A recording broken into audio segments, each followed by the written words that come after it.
Hi! In front of me is Hafury GT20 and today I would like to show you how you can edit saved password in Google Autofill. Begin by going into Settings and scrolling all the way down to access Google section. If you have more than one Google account, click on it and set up the preferable one.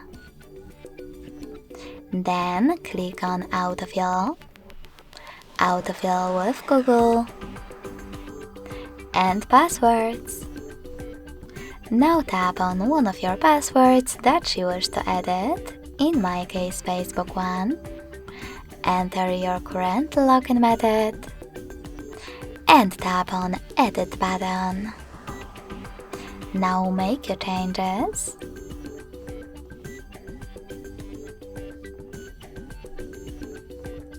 And in order to save them, hit save at the top right corner.